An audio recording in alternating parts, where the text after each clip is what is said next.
Adrian Cole had everything money could buy, except the one thing that mattered. His 8-year-old daughter hadn't spoken in 4 months, and every expert, every therapist, every specialist had failed. The mansion felt like a tomb. Then, in desperation, he did something unthinkable.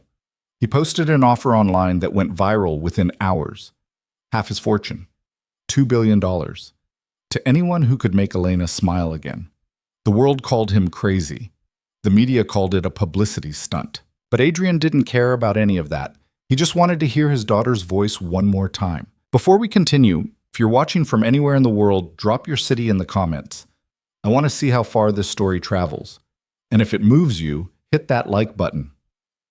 Now, let's get into what really happened. The first 72 hours after the post went live were absolute chaos. Adrian's phone wouldn't stop ringing. His email crashed twice. The mansion's front gate became a circus. Reporters camped outside with cameras, self-proclaimed healers showed up with crystals and incense, religious groups held prayer circles on the sidewalk, and one guy even tried to scale the fence dressed as a superhero before security tackled him into the rose bushes. Marcus Bennett, Adrian's head of security and closest thing to a friend, stood in the study shaking his head. This was a mistake. I know. Adrian didn't look up from his laptop. Applications were flooding in, thousands of them. Life coaches, child psychologists, hypnotists, a woman from Sweden who claimed she could communicate with children through interpretive dance, another who said she'd cured her own daughter's trauma with organic beetroot juice.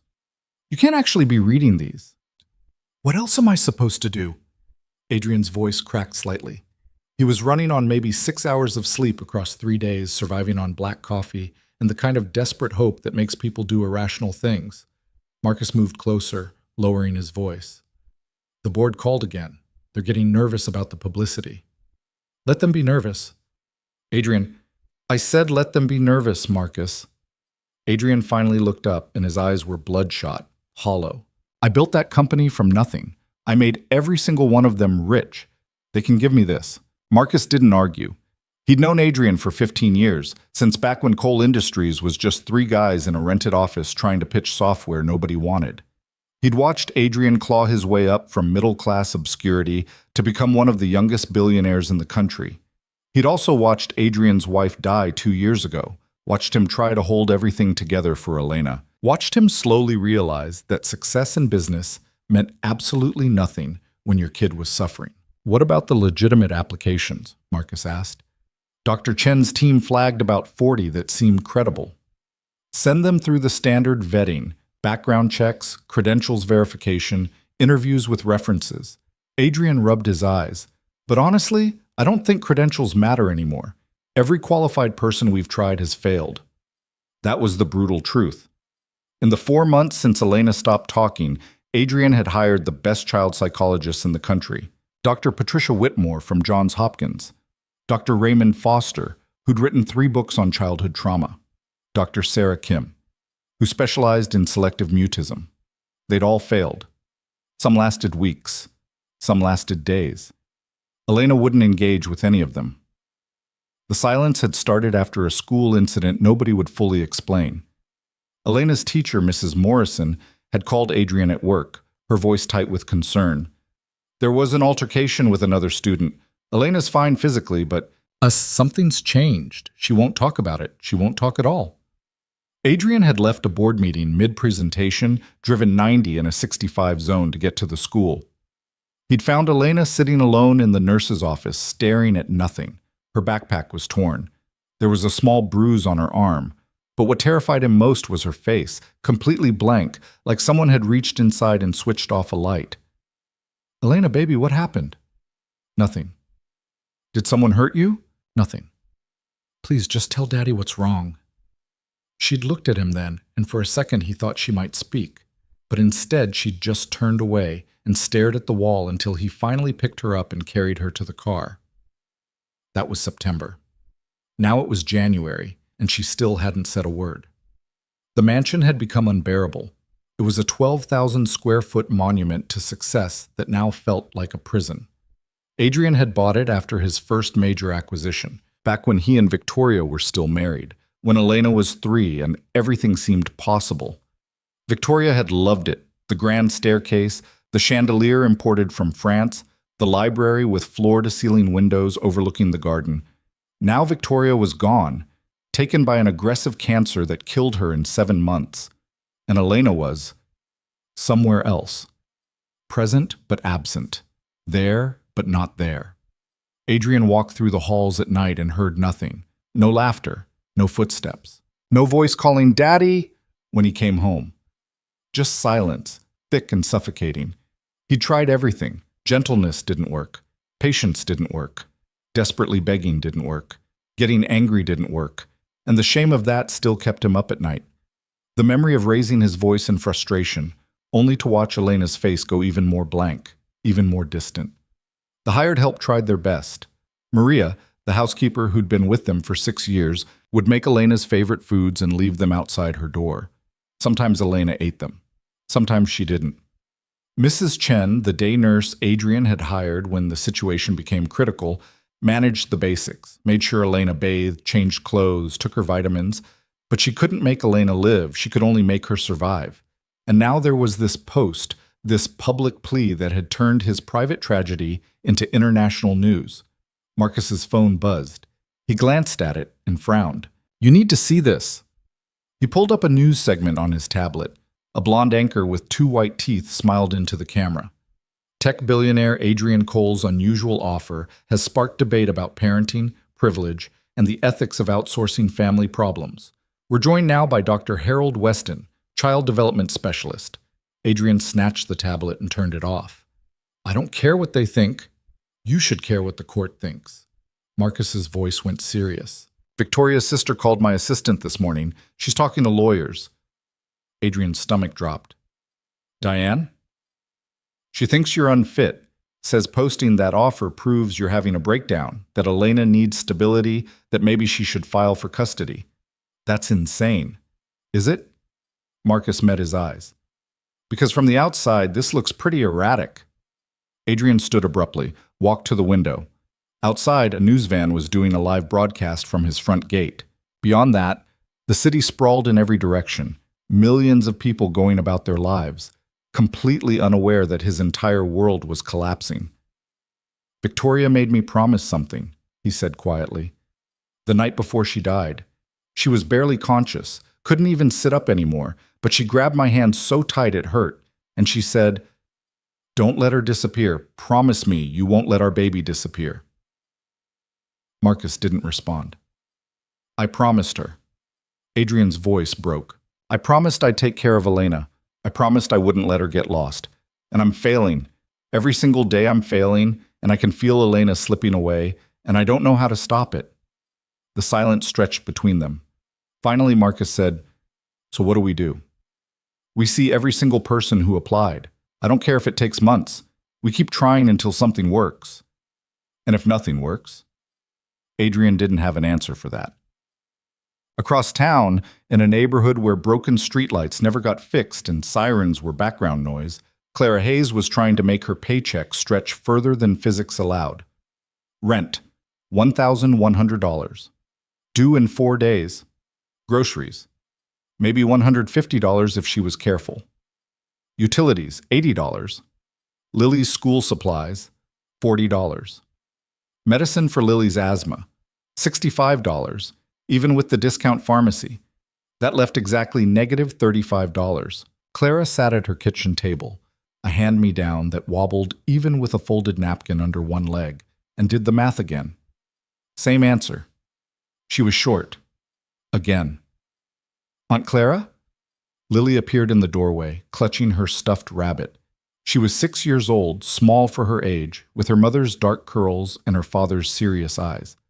"Are we okay?" Clara immediately shifted her expression, forced brightness into her voice. "Of course, sweetheart. Everything's fine. Why aren't you asleep?" "I heard you sighing." Kids noticed everything. Clara closed the calculator app on her phone and pulled out the chair next to her. "Come here." Lily climbed up, rabbit and all. She smelled like the cheap lavender soap Clara bought in bulk, and her pajamas, decorated with faded unicorns, were getting too small. Clara made a mental note to check the thrift store again this weekend. "I'm just doing boring adult stuff," Clara said. "Nothing for you to worry about." "Is it about money?" Clara's heart squeezed. Lily shouldn't have to think about money. She should be thinking about dolls and cartoons and what her teacher said that was funny. But when your mother dies in a car accident and your father runs off before you're even born, and your aunt is 24 years old working double shifts just to keep the lights on, you grow up fast. Clara's sister Rachel had made her promise too. Different deathbed, different promise, same desperation. They'd been in the ICU, machines beeping, Rachel barely hanging on after 3 days in a coma. She'd opened her eyes just long enough to whisper, "Take care of her. Promise me. Promise me you'll take care of my baby."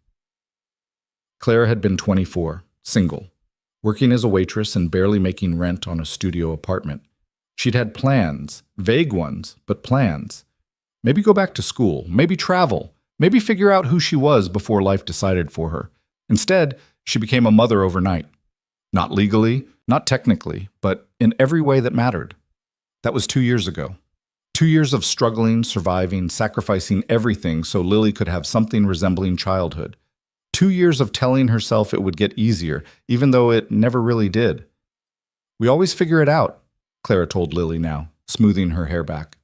"You know that, right? We always land on our feet." Lily nodded, but she was too smart to fully believe it. Clara sent her back to bed, then returned to her phone. She had 3 jobs. Mornings at a dry cleaner, afternoons cleaning offices for a contract company, evenings waitressing at a diner when she could get shifts. None paid enough. All were exhausting. She scrolled through her email looking for anything, more hours, a different job, a miracle. What she found instead was a message from her office cleaning supervisor. "Clara, we're adding the Coal Industries building to your route starting Monday. Big account. They requested someone reliable. 5 days a week, 6 to 9 p.m. Overtime available. Interested?" Claire's fingers hesitated over the keyboard. Coal Industries. She'd heard that name recently, hadn't she? Something on the news while she was getting ready for work. Some story about... She Googled it. The headlines came up immediately. "Billionaire offers half-fortune for daughter's happiness. Adrian Cole's desperate plea goes viral. Coal Industries CEO under fire for public parenting offer." Clara read through one of the articles. A widower. A daughter who stopped talking. A father so desperate he'd turned to the internet for help. The comments section was predictably brutal. Rich people think money solves everything. This is what happens when you ignore your kids. Attention-seeking behavior. Disgusting. My heart breaks for that little girl. Clara closed the browser. She didn't have time for other people's problems, even if something about the story made her chest ache. She had her own kid to worry about. She replied to her supervisor, "Yes, I'll take it. Thank you." 3 days later, Clara showed up for her first shift at Coal Industries headquarters. The building was downtown, all glass and steel, and the kind of aggressive modernity that screamed money. Clara took the service entrance, checked in with security, got her badge and access codes. The supervisor walked her through the route. Executive offices on the 32nd floor, conference rooms on 28 and 29, break rooms on every floor, bathrooms everywhere. "Cole himself doesn't come in much anymore, the supervisor said. "You probably won't see him, but keep things perfect anyway. He's detail-oriented." Clara nodded. She was good at invisible, good at slipping in, doing the work, slipping out without anyone noticing she'd been there. It was a survival skill she'd developed over years of being poor in spaces designed for rich people. The work was straightforward: vacuum, dust, empty trash, wipe down surfaces, restock supplies, repeat. She moved through the floors methodically, efficiently. The offices were nice, the kind of nice where even the trash cans probably cost more than her monthly rent. Expensive art on the walls, computers with multiple monitors, coffee machines that looked like they belonged in a European cafe. It was on the 32nd floor, the executive level, where she found it. Adrian Cole's office was at the end of the hall, corner location with windows on 2 walls overlooking the city. Clara had been instructed to clean it last, to be extra careful with everything. She keyed in, pushed her cart inside, and stopped. The office was a mess. Not dirty, but chaotic. Papers everywhere. Coffee cups on every surface, some still half full. A jacket thrown over a chair. An iPad on the floor. The trash can overflowing. And on the desk, half hidden under a stack of reports, a child's drawing. Clara shouldn't have looked. It wasn't her business. But something made her set down her spray bottle and pick it up carefully. It was simple. Crayon on construction paper. A stick figure girl with long dark hair standing next to a stick figure man with yellow hair. They were holding hands. The sun was yellow and smiling in the corner. At the bottom, in careful child's handwriting. Me and Daddy. Clara's throat went tight. She set it down exactly where she'd found it, then started cleaning around it. She was emptying the trash when she heard voices in the hallway. Don't care what the PR team says, Marcus. I'm not issuing an apology for trying to help my daughter. I'm not asking you to apologize. I'm asking you to give a statement that clarifies your intentions so people stop calling you negligent. People can call me whatever they want. The voices got closer. Clara's pulse spiked. She wasn't supposed to interact with executives. Her supervisor had been clear. Be invisible, be quiet, be gone. But before she could grab her cart and duck into the hallway bathroom, two men walked in. Adrian Cole looked worse than his photos. Older. Thinner. His expensive suit didn't quite hide how exhausted he was. The other man, Marcus, apparently, was built like he used to play football, dressed more casually, carrying himself like someone used to managing problems. They both stopped when they saw Clara. "Oh," Adrian said. "I didn't realize. I'm sorry." Clara immediately started backing toward her cart. "I was just finishing up. No, it's fine. Stay." Adrian waved her off distractedly, already moving toward his desk. He grabbed a file folder, flipped through it. "Marcus, the team from Boston, did they send their proposal?" "This morning. It's in your email." "I haven't checked my email in 2 days." "I know. That's why I'm here." Clara tried to be invisible, kept working quietly, cleaning the coffee table, straightening magazines. But she couldn't help overhearing. "Another 12 applications came in overnight," Marcus said. "Dr. Chen's team flagged 3 as worth interviewing. Set them up." "Adrian, you've interviewed 26 people in 4 days. You need to sleep." "I'll sleep when Elena talks." There was something in his voice, not anger exactly, but a kind of exhaustion that went bone deep. Clara recognized it. She'd heard it in her own voice 2 years ago, in those first months after Rachel died, when Lily would wake up screaming for her mama, and Clara had no idea how to make anything better. She finished the coffee table, moved to the windows, tried not to listen, failed. "What about the woman from California?" Adrian was asking. "The art therapist?" She withdrew her application, said the media attention was too intense. Of course she did. "And the board meeting tomorrow? Cancel it. You can't keep canceling board meetings. Watch me." Claire could feel the tension in the room, thick enough to choke on. She worked faster, wanting to be done, wanting to be out of there. This wasn't her world. These weren't her problems. She had enough of her own. But then Adrian said something that made her freeze. "I just want my daughter back, Marcus. That's all. I just want her back." His voice cracked on the last word. The silence that followed was awful. Clara kept her eyes on the window she was cleaning, her reflection ghost-like in the glass. In it, she could see Adrian Cole, Billionaire CEO, standing in the middle of his expensive office with his shoulders slumped and his head down, looking like the loneliest person in the world. She knew that look. She'd seen it in the mirror often enough. "Sir," Marcus said quietly, "maybe you should go home. Home." Adrian laughed, but it wasn't a happy sound. "You know what's at home, Marcus? Silence. Just silence everywhere. That house used to be loud. Elena used to sing made-up songs while she played, used to tell me about her day at dinner, every single detail, even the boring parts. Used to run to the door when I came home from work, shouting, 'Daddy's here!' like it was the best thing that ever happened to her. Now I come home and there's nothing. Just echoes and empty rooms and a daughter who looks at me like I'm a stranger." Clara's hand stilled on the glass.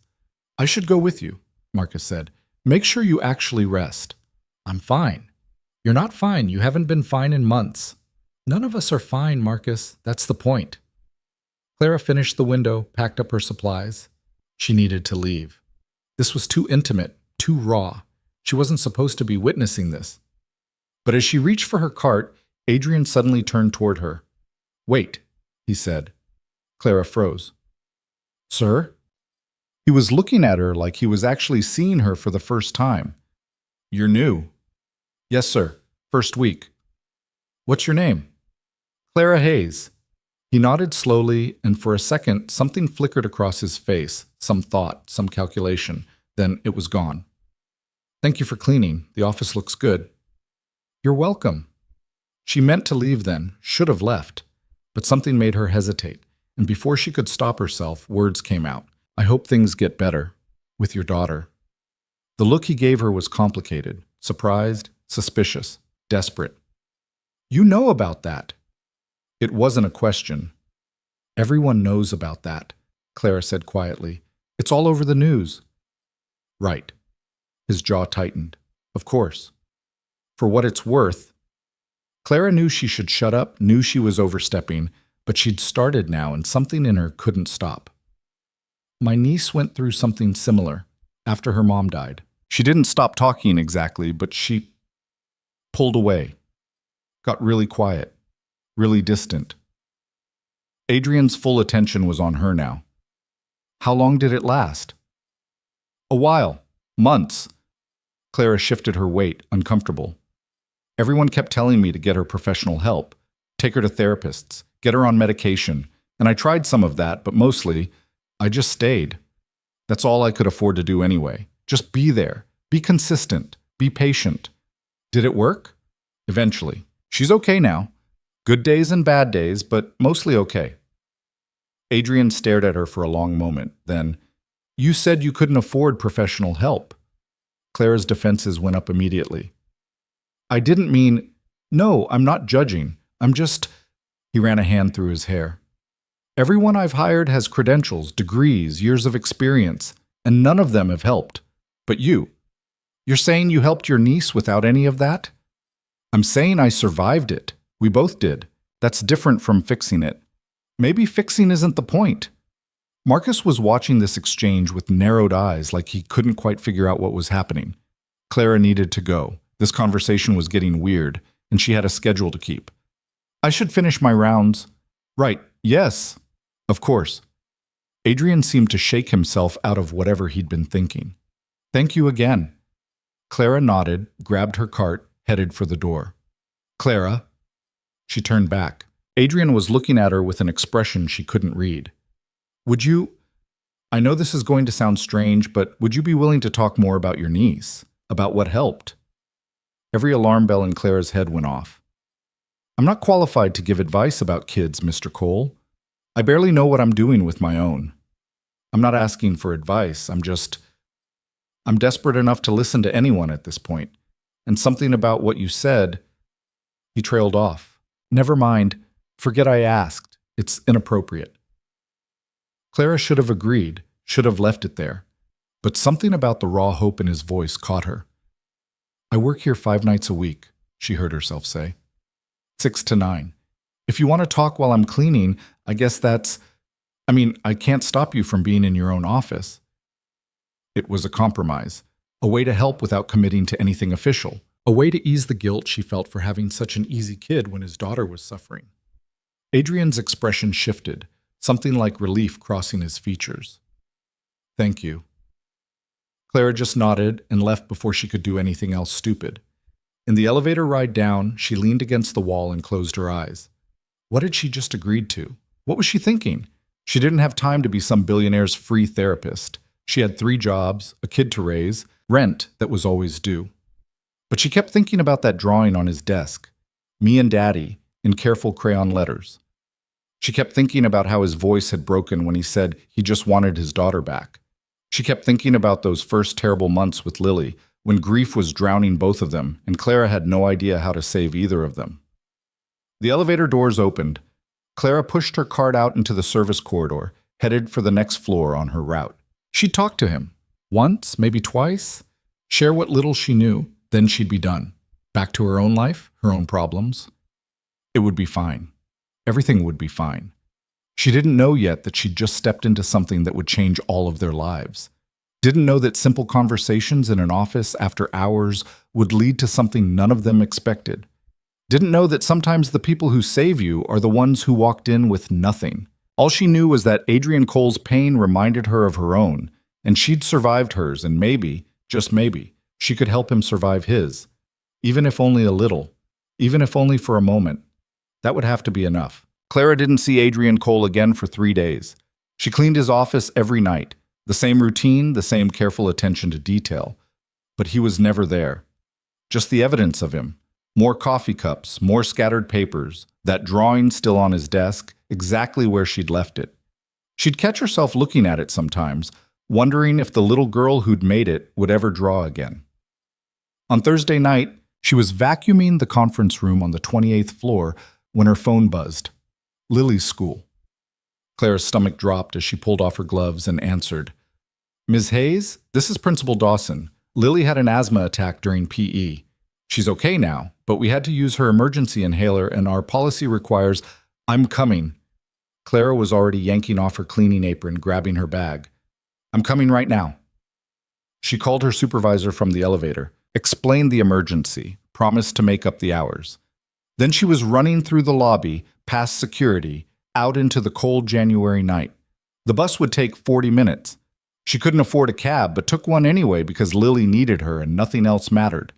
By the time she got to the school, Lily was sitting in the nurse's office with color back in her face, swinging her legs and looking embarrassed. I'm fine, she said when Clara burst through the door. They're being dramatic. She's fine, the nurse confirmed, but you should follow up with her doctor. This is her 3rd attack this month. Clara knew. She knew exactly how many attacks Lily had been having, knew the triggers, knew the prescribed treatment plan that included a daily controller medication they couldn't afford.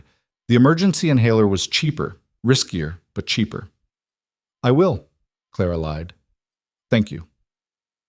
She took Lily home, made her tea, got her settled on the couch with her homework. Then she sat at the kitchen table and looked at bills she couldn't pay and a bank account that was laughing at her and tried to figure out what to do.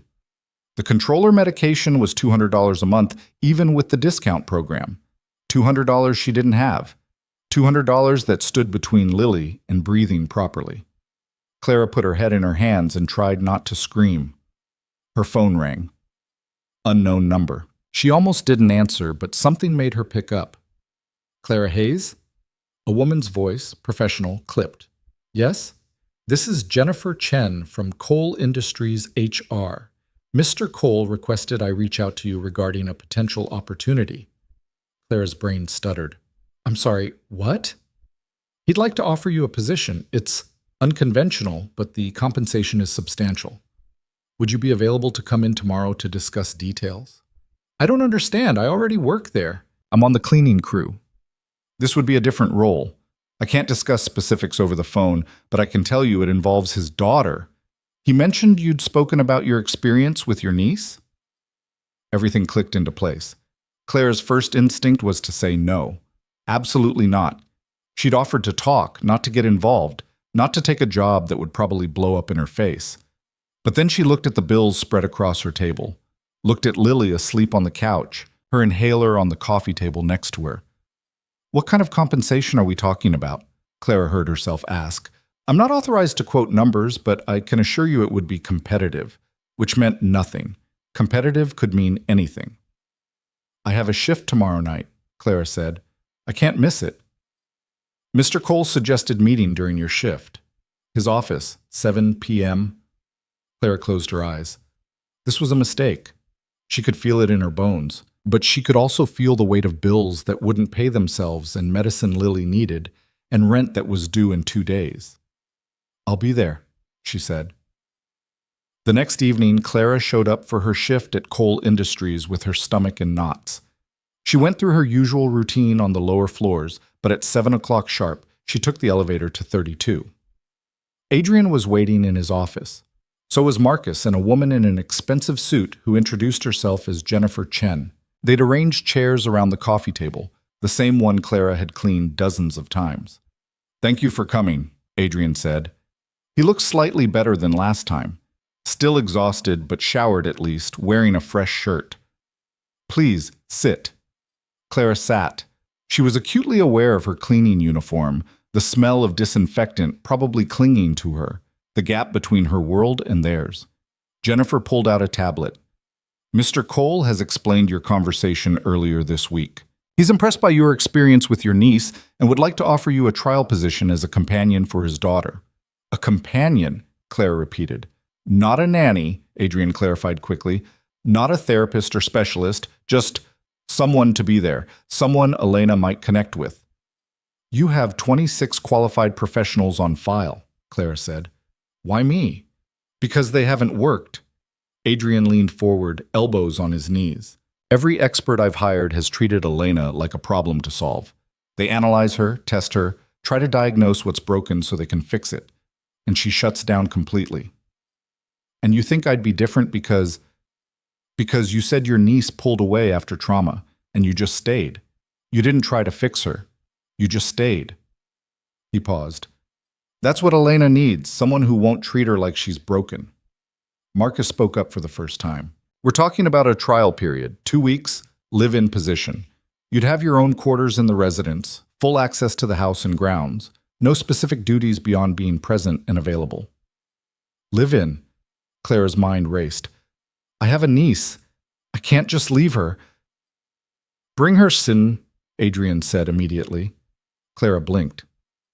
What? Bring your niece. There's plenty of room. She'd have her own bedroom, access to everything. We have a pool, a library, a media room. The school district is excellent. I could arrange a transfer if needed. You want me to move into your house with a 6-year-old you've never met? I want you to try to help my daughter, however that needs to happen. Jennifer cleared her throat. The compensation would be $15,000 for the 2-week trial. If it works and both parties agree to continue, we'd negotiate a longer-term contract. Clara's ears rang. $15,000 for 2 weeks. That was more than she made in 6 months across all 3 jobs combined. This is insane, she said. I know, Hiti, Adrian agreed, but I'm out of options. You don't know anything about me. I could be anyone. We ran a background check, Marcus said, not apologetically. You're clean, good rental history, no criminal record, solid employment references. Your financial situation is desperate, Clara finished. You were going to say desperate. I was going to say challenging. Same thing. Clara stood up, needing to move, to think. This was too much, too fast. Mr. Cole, I appreciate the offer, but I'm not qualified for this. I'm a cleaning lady. I barely graduated high school. I have no training in child psychology or trauma or whatever Elena's dealing with. Good, Adrian said. The trained people failed. That doesn't mean I'll succeed. It probably means nobody can succeed. Then I'll have lost 2 weeks and $15,000. I've lost more on worse investments. Clara turned to face him. This isn't an investment. This is your daughter. I know exactly what this is. His voice went hard. I know I'm throwing money at a problem that money probably can't fix. I know I sound desperate and ridiculous and like every terrible rich person stereotype. I know all of that. But I also know that when you talked about your niece, something in the way you said it made sense to me. More sense than anything the experts have said in 4 months. The room fell silent. Clara thought about Lily, about the medication she needed, about rent that was due tomorrow and bills that kept piling up. She thought about $200 she didn't have and $15,000 she did if she just said yes. But she also thought about a little girl she'd never met, silent and suffering in a mansion full of people who couldn't reach her. She thought about that drawing on Adrian's desk and how her own heart had broken looking at it. Can I think about it? She asked finally. How long do you need? 24 hours. Adrian nodded. That's fair. Clara left the office, finished her shift on autopilot, took the bus home. Lily was already asleep. Their neighbor Mrs. Park had been watching her, same as every night. Clara paid her $20 she couldn't spare and thanked her. Then she sat on the couch in the dark and tried to make sense of the choice in front of her. The smart thing was obvious. Take the money. Move into the mansion for 2 weeks, do her best to help, collect the paycheck. Even if she failed completely, $15,000 would change her life. Pay off debt. Build a savings account. Get Lily's medication. Maybe even take a real day off for once. But there was risk too. What if she made things worse? What if Elena hated her? What if Adrian turned out to be unstable? or dangerous, or just impossible to work with? What if living in that world for 2 weeks made coming back to this one unbearable? Claire's phone buzzed, a text from an unknown number. I know you're thinking about all the ways this could go wrong. I'm thinking about them too, but I'm also thinking about my daughter who used to laugh at everything and now doesn't laugh at all, who used to tell me stories and now won't say a word. If there's even a chance you could help her, I have to take it. Please consider it. Adrian. Clara stared at the message for a long time. Then she texted back, I'll do the trial, but I have conditions. His response came immediately. Name them. 1. If at any point I think I'm making things worse, I leave. No questions. Full payment anyway. Agreed. 2. Lily comes with me. Her schedule stays normal, same school if possible, same routines. She doesn't get disrupted more than necessary. Agreed. I'll have my assistant arrange the school transfer tomorrow. 3. You don't treat me like an employee. If I'm doing this, I do it my way. You can't micromanage or override my decisions about how to approach Elena. There was a longer pause this time. That's the hardest one, but agreed. 4. When this doesn't work, because it probably won't, you don't blame me. You knew the risks. Fair enough? When do you start? Clara looked around her tiny apartment, at the water stain on the ceiling she'd stopped noticing years ago, at the secondhand furniture and the kitchen table that wobbled and the life she'd built from nothing that was still somehow not enough. Monday, she typed. I need the weekend to get Lily ready and pack. Thank you, Clara. I mean that. She didn't respond to that, just set her phone down and went to check on Lily, who was sleeping peacefully, her inhaler within reach, her stuffed rabbit clutched to her chest. I hope I'm doing the right thing, Clara whispered into the dark. The rabbit, unsurprisingly, had no answer. The weekend passed in a blur. Clara gave notice at her other jobs. They weren't happy, but what could they do? She packed their belongings, which didn't take long because they didn't own much. She explained to Lily what was happening in the simplest terms she could manage. We're going to stay with someone for a little while, Clara said Saturday morning over breakfast. A man who needs help with his daughter. She's having a hard time and he thinks maybe we can help. Lily looked up from her cereal. Why us? Because I told him about when your mom died and how you were sad for a while, and he thought maybe his daughter would feel better around people who understand being sad. Is she my age? Older. 8, I think. Will she like me? Clara's heart squeezed. I don't know, honey. She might not want to talk to anyone at first, but we're going to be patient and kind, okay? Just like we always are. Lily nodded seriously. Okay. And the house we're staying in is really big. You'll have your own room, there's a library and a pool and all kinds of stuff. Like a castle? Kind of like a castle, yeah. Cool. Lily went back to her cereal, unconcerned. 6-year-olds adapted so easily. Clara wished she could do the same. Sunday evening, a black car arrived, sent by Adrian, driven by a man named Thomas, who handled their bags with professional courtesy and didn't ask questions. Lily was thrilled by the car, pressed her nose to the window the entire drive, pointing out buildings and lights and everything they passed. Clara's stomach got tighter with every mile. The mansion was in the hills, set back from the road behind iron gates that opened automatically. The driveway curved through perfectly manicured grounds, past fountain and gardens that probably cost more to maintain than Clara's annual salary. Then the house itself came into view, and Lily gasped. It's a real castle, she breathed. It wasn't, but Clara understood the confusion. The house was massive, all stone and glass, lit from within so it glowed against the darkening sky, beautiful and intimidating in equal measure. Thomas pulled up to the front entrance. The door opened before they'd even gotten out of the car, and Marcus appeared, followed by a woman in her 60s wearing an apron. Welcome, Marcus said. His smile seemed genuine. Clara, Lily, this is Maria, the housekeeper. She'll show you to your rooms. Maria's face was kind, weathered by years of work, but softened by warmth. Come in, come in. You must be tired from the drive. The entrance hall was exactly as overwhelming as Clara had feared. Marble floors, soaring ceiling, that chandelier she'd read about in the architectural magazine piece someone had written about the house years ago. Lily's hand tightened in Clara's. It's okay, Clara murmured. Just a house. Fancier than ours, but still just a house. Maria led them through a maze of hallways to a wing Clara hadn't even known existed from the outside. This is the guest wing, Maria explained. You'll have privacy here.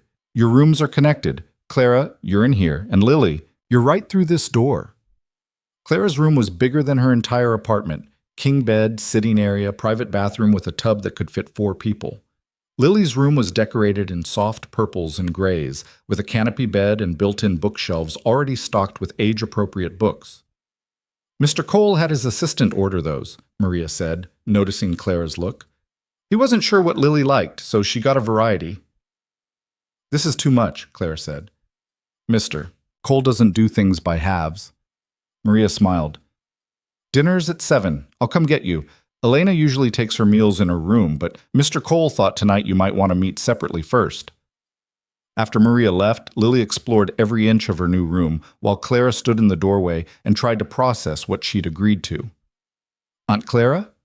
Lily appeared with a book about horses. Can you read to me? Of course, sweetheart.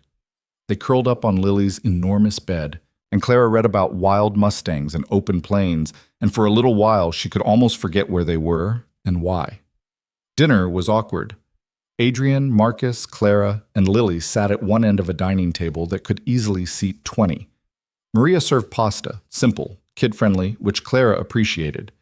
Adrian tried to make conversation, but he was clearly out of practice talking to children. So, Lily, he said, your aunt tells me you like to draw. Lily nodded shyly, not quite meeting his eyes. Elena used to draw all the time. Maybe you could draw together sometime. Maybe, Lily said quietly. An uncomfortable silence fell. Clara jumped in. Where's Elena now? Her room, Adrian said. 3rd floor, east wing. Mrs. Chen, the nurse, is with her. She usually reads or does puzzles in the evening. Doesn't sleep well, but she tries. Does she know we're here? I told her this morning that some people were coming to stay for a while. She didn't respond. He set down his fork. She hasn't responded to much of anything in weeks. After dinner, Maria showed Lily the media room and put on a movie while Clara and Adrian talked in his study. It was smaller than his office, more comfortable. Lived in. Books on the shelves that looked actually read. Photos on the desk. Him and Victoria on their wedding day. Elena as a baby. The 3 of them at the beach. Ground rules, Clara said, staying standing because sitting felt too casual. I need to know what's already been tried. Every approach, every failure. I don't want to repeat mistakes. Fair. Adrian pulled out a folder, handed it to her. This is every specialist's report from the past 4 months, their methods, their conclusions, why they didn't work. Clara flipped through it. The folder was thick. You kept detailed notes. I keep detailed notes on everything. It's how I work. Okay. Second thing, I need you to stop hovering. I saw you watching during dinner. Elena will sense that kind of pressure. I wasn't hovering. You were definitely hovering. He almost smiled. Almost. Fine. I'll try to be less obvious about it. Third thing, tell me about the incident at school, the one that started all this. Adrian's expression shuddered. I don't know much. The school wouldn't give details, student privacy laws, but you must have some idea. He was quiet for a long moment. When he spoke, his voice was careful. Elena came home with a torn backpack and a bruise. She wouldn't explain. I called the school, talked to the principal, the teacher, even the counselor. All they'd say was there'd been an altercation with another student, that it was being handled, and that Elena wasn't in trouble. Did you push? Of course I pushed. I'm not... He stopped himself. Yes, I pushed. Hard. Threatened lawyers, threatened to pull funding for the new gymnasium I donated money toward. They still wouldn't budge. So you don't actually know what happened? No. Clara absorbed that. Have you asked Elena directly? Every day for 2 weeks, then I stopped because I realized I was making it worse. What about her friends? Other kids who might know. Elena didn't have many friends. She was... He hesitated. She was always a little different, quiet, bookish, preferred drawing to sports. The other kids didn't really get her. That must have been lonely. Victoria worried about it. I told her Elena was fine, that some kids are just introverted, that she'd find her people eventually. His voice went rough. I was wrong about a lot of things. Clara wanted to say something comforting, but comfort felt dishonest. She didn't know if he was wrong, didn't know if anyone could have prevented whatever happened to Elena. I'd like to meet her tomorrow, Clara said instead, casually. No pressure, no expectations, just an introduction. How do you want to handle it? I don't know yet. I'll figure it out in the morning. That night, Clara lay in the enormous bed in her enormous room and stared at the ceiling. She could hear Lily breathing through the connecting door, soft, steady, the sound that always told Clara everything was okay. But everything wasn't okay. She was in a stranger's house, about to try to help a child she'd never met with trauma she didn't understand, and she had no idea what she was doing. The smart thing would be to leave tomorrow, take Lily, apologize, admit this was a mistake. But then she thought about Adrian's face when he talked about Elena, the desperate hope, the bone-deep exhaustion. She thought about that drawing, me and Daddy. She thought about $200 for medication and $15,000 that could change Lily's life. But mostly, she thought about those first terrible months with Lily, when grief was drowning them both, and Clara had no idea how to save either of them. She thought about all the people who could have helped but didn't, all the people who saw them struggling and looked away. And she thought about how she'd promised herself she'd never be one of those people, never be someone who saw suffering and chose comfort instead. So she'd stay, at least for now, at least long enough to try. Even if trying meant failing, even if failing meant heartbreak, at least she'd have tried. In the morning, everything would begin. The real work, the impossible task, the desperate hope that maybe, somehow, she could reach a little girl everyone else had given up on. But tonight, she just lay in the dark and listened to Lily breathe and tried to convince herself she hadn't made a terrible mistake. Tomorrow would tell her if she had. Clara woke to sunlight streaming through windows she'd forgotten to close and Lily standing beside her bed, already dressed, holding her stuffed rabbit. "Can we explore?" Lily whispered. Clara checked her phone. 6:30. Early, but not unreasonably so. "Let me get dressed first." They ventured out together hand in hand through hallways that seemed different in daylight. Less intimidating somehow, though still enormous. They found the kitchen, a massive space with commercial-grade appliances and marble countertops, where Maria was already working, pulling fresh bread from the oven. "Good morning," Maria said warmly. "You're up early." "We're used to early," Clara said. "I hope it's okay that we... This is your home for now. Come, sit. I'll make breakfast." Lily climbed onto a bar stool, swinging her legs. "Do you live here too?" "I have an apartment over the garage," Maria said. "Been here 12 years now. Watched Elena grow up." Something sad crossed her face. Such a sweet child. Always drawing me pictures, helping me fold laundry even though she didn't need to. "Does she still draw?" Claire asked carefully. "Not that I've seen. Not in months." Maria cracked eggs into a pan. Mrs. Chen tries to get her to do activities, puzzles, reading, anything, but mostly Elena just sits, stares out her window. What does she look at? The garden, I think. There's a magnolia tree she used to love. She'd climb it sometimes, sit up there for hours reading books. Maria's hands moved efficiently, whisking eggs. Mr. Cole had a fence built around it after she stopped talking, afraid she'd climb it and fall with no one knowing. Lily was listening intently, her eyes wide. Clara squeezed her hand gently.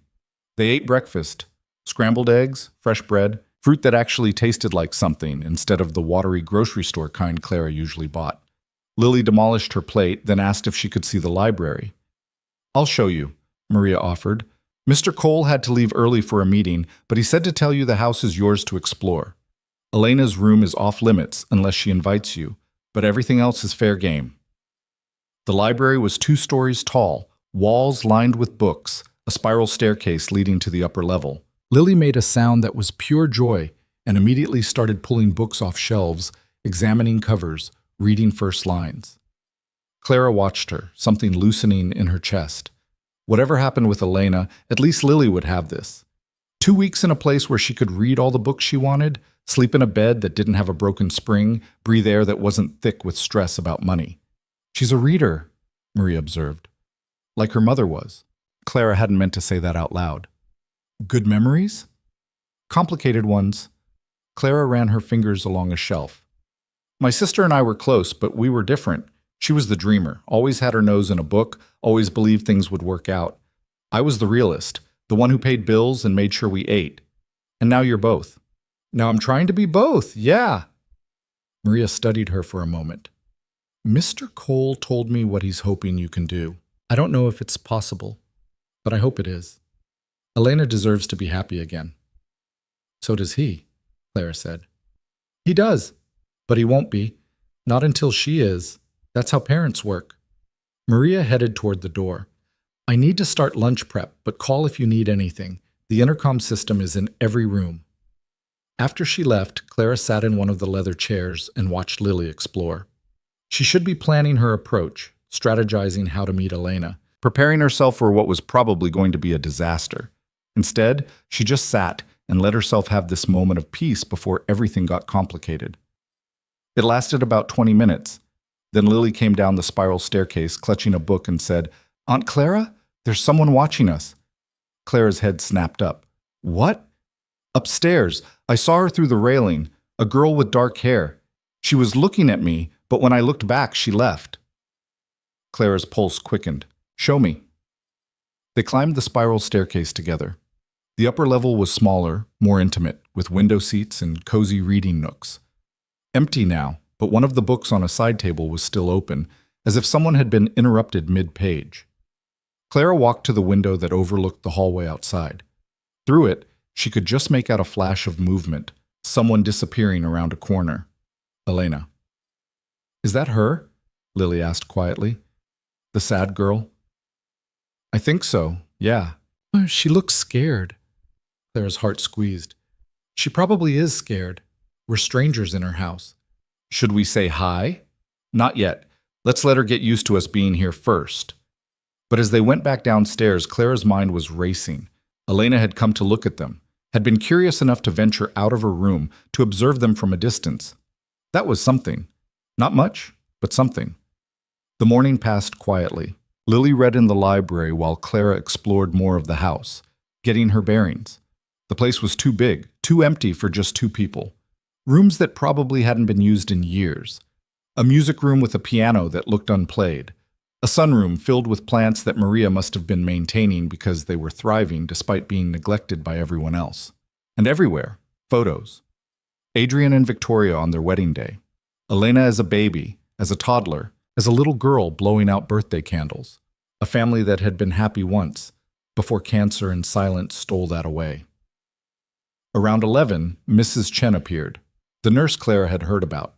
She was in her 50s, efficient-looking, with kind eyes behind wire-rimmed glasses. You must be Clara, she said. I'm Helen Chen. I handle Elena's daily care. They shook hands. Helen's grip was firm, professional. How is she this morning? Clara asked. Same as always. Ate breakfast in her room. Worked on a puzzle for a while. Now she's at her window. She asked me who the little girl was. Helen paused. First question she's asked in 2 weeks. Clara felt a spark of something. Hope, maybe. What did you tell her? That you were staying here for a while, that the girl was your niece. She didn't ask anything else, but she listened. Can I ask you something? Off the record? Helen's expression shifted, became more guarded. Depends what it is. Do you think the professionals are helping? The specialists, the structured approaches? Helen was quiet for a long moment. Then, no. I think they're making her retreat further, but Mr. Cole pays me to follow their recommendations, not to give my opinion. I'm asking for your opinion now. My opinion? Helen's voice dropped. My opinion is that Elena needs less therapy and more life. Less people studying her like a problem, and more people just being with her. But what do I know? I'm just a nurse. You're the person who's with her every day, which is exactly why my opinion doesn't matter to most of these specialists. They think proximity equals bias. Helen checked her watch. I need to take Elena her lunch. She won't eat if it's late. Can I bring it instead? Helen's eyebrows went up.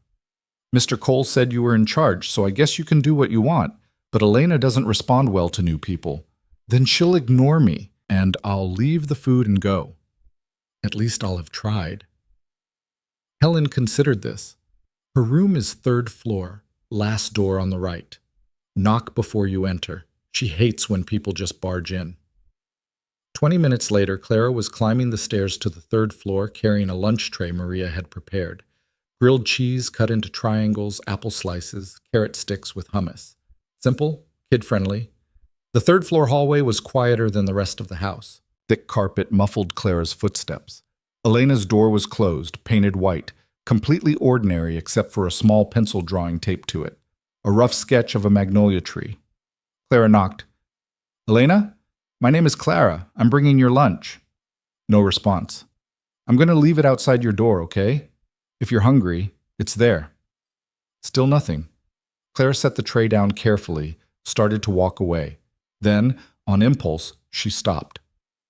I brought my niece Lily with me, she said to the closed door. She's 6. She likes to read.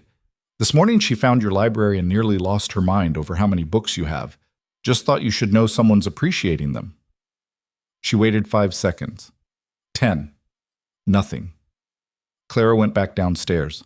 An hour later, Maria told her the tray was empty. Elena had taken it inside, eaten everything, left the tray back in the hallway. It was progress. Tiny, almost meaningless, but progress. Over the next 3 days, Clara established a routine. She brought Elena's meals, left them outside her door with a few words each time. Sometimes she talked about Lily. Sometimes about the weather. Sometimes she just said the food was there and left. Elena never responded, never opened the door while Clara was there, but she always took the tray, always ate. Adrian was around more than Clara expected. He'd come home for lunch, hover in the hallway near Elena's room without going in, ask Clara how things were going. She kept her answers short. She's eating. She took the tray faster today. No direct contact yet. He wanted more. She could see it in his face, the desperate hunger for hope. But she couldn't give him what she didn't have. Meanwhile, Lily was adjusting to the mansion like she'd lived there her whole life. She'd found the art supplies Maria kept in the craft room, spent hours drawing elaborate pictures of horses and castles. She'd discovered the pool, though it was too cold to swim. She'd made friends with Thomas the driver, who taught her chess in the garage apartment. And at night, she'd curl up with Clara and ask questions. Why doesn't Elena talk? I don't know, sweetheart. Is she sick? Not in her body, more in her feelings. Like when I was sad after Mama died? Something like that, yeah. But I got better. You did, and maybe Elena will too. What if she doesn't? Clara didn't have an answer for that. On the 4th day, Clara was bringing lunch when she heard something, crying. Soft, muffled, coming from behind Elena's door. She froze, tray in hand, heart pounding. Every instinct screamed to knock, to ask if Elena was okay, to help, but she forced herself to stay still, to listen. The crying continued for maybe 2 minutes, then stopped abruptly, like Elena had physically choked it off. Clara set down the tray very quietly. Then she went downstairs, found paper and a pen, and wrote a note. I heard you crying. You don't have to hide that. Crying is okay. It's how we let the hurt out. My niece cried for months after her mom died. I cried too. Some days I still do. You're not alone. Clara. She went back upstairs, slipped the note under Elena's door, and left. The tray was empty an hour later. The note was gone too. That night, Clara found a drawing slipped under her own door. Simple pencil sketch. A girl sitting by a window, looking at a tree. The girl's face was blank. No features, no expression. Just an outline. Clara picked it up with shaking hands and knew something had shifted. The next morning, she brought breakfast and another note. Thank you for the drawing. The tree is beautiful.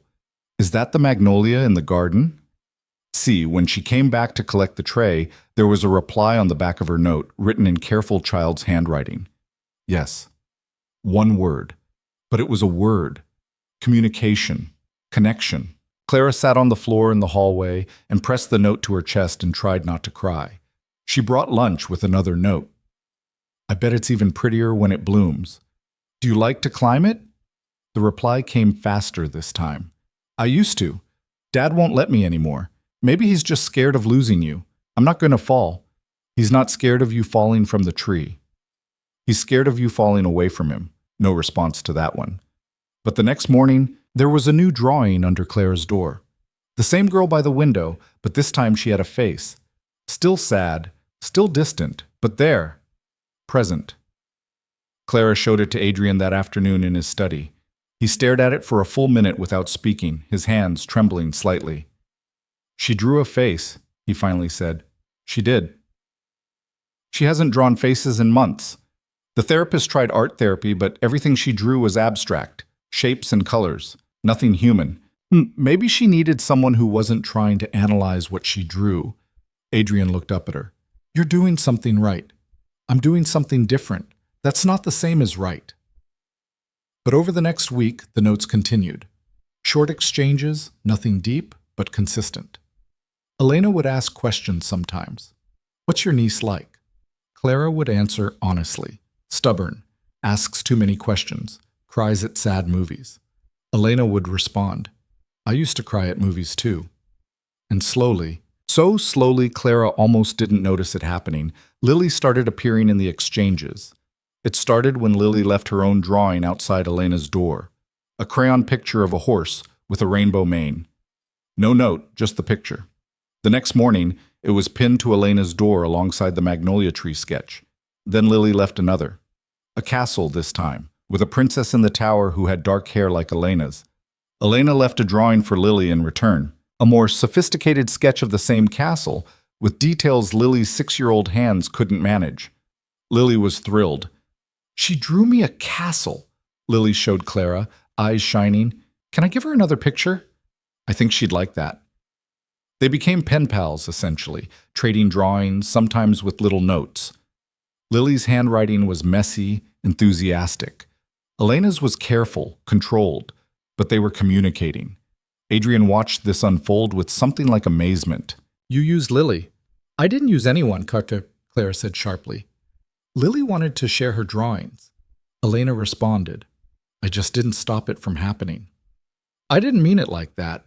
He ran his hands through his hair. Everyone I hired tried to connect with Elena directly, one-on-one, professional relationship. You brought a kid her own age and let them find each other. Lily's not her own age, she's younger. But she's not an adult telling Elena how to feel or what to do. She's just a kid who likes to draw. That matters. Maybe it did. Clara wasn't sure anymore. She was making this up as she went, following instinct rather than training. And it terrified her that everyone seemed to think she knew what she was doing. But Elena was engaging. That was undeniable. She ate every meal. She drew constantly. She responded to notes. She'd even started leaving her door cracked open during the day. Not enough to see in, but enough to hear out. On day 10, Lily asked if she could knock on Elena's door. I don't know if that's a good idea, Clara said, but we've been drawing together for days. Maybe she wants to draw in person. Or maybe the distance is what makes her feel safe. Can I just ask? In a note? Clara couldn't think of a good reason to say no, so she helped Lily write a note in her messy handwriting. Do you want to draw together in the same room? We could use the library. There's good light there. They left it outside Elena's door. An hour passed. 2. No response. Clara was starting to think Elena had retreated, that they'd pushed too far too fast. She was mentally composing an apology note when Lily tugged on her sleeve. Aunt Clara? Clara looked up. Elena was standing at the bottom of the 3rd-floor staircase. She was small for 8, with long dark hair that needed brushing and her mother's delicate features. She wore leggings and an oversized sweater, both rumpled like she'd slept in them. Her feet were bare, her face was pale, cautious, like a deer ready to bolt. She was holding a sketch pad and a pencil case. Clara's breath caught. This was the first time she'd seen Elena outside her room in 10 days. The first time Elena had voluntarily come downstairs in months, according to Maria. Hi, Lily said, completely unfazed. I'm Lily. Do you want to draw horses? I'm not very good at them, but I keep trying. Elena didn't respond, just stood there, gripping her art supplies. Clara kept her voice very quiet, very calm. The library has good light this time of day, And Maria made cookies if you're hungry. For a long moment, Elena didn't move. Then, so quietly Clara almost missed it, she said, "Okay." Her voice was rusty, unused. But it was a voice, an actual voice. Lily grinned and grabbed Elena's hand like it was the most natural thing in the world. "Come on, I'll show you where the good drawing table is." And just like that, they walked to the library together. Elena let herself be pulled along, not resisting, not engaging much, but there, present, moving. Clara followed at a distance, her heart hammering. She needed to tell Adrian. No, she needed to give Elena space. No, she needed to make sure this didn't fall apart. No, she needed to trust that Lily knew what she was doing better than any adult in this house.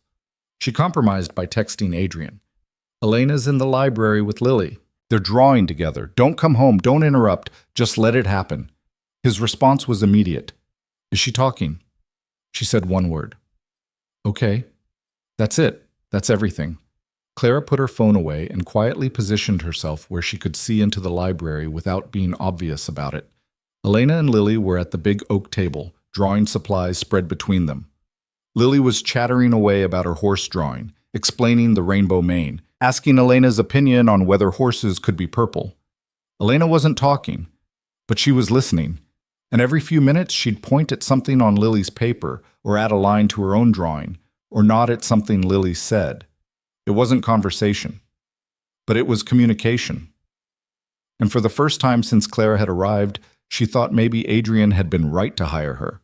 Not because she was qualified or trained or knew what she was doing, but because she'd been desperate enough to try something no expert would consider, letting two kids just be kids together. Maria appeared beside Clara, watching the girls through the doorway. "I haven't seen her out of her room in so long," she whispered. "Don't make a big deal of it," Clara warned.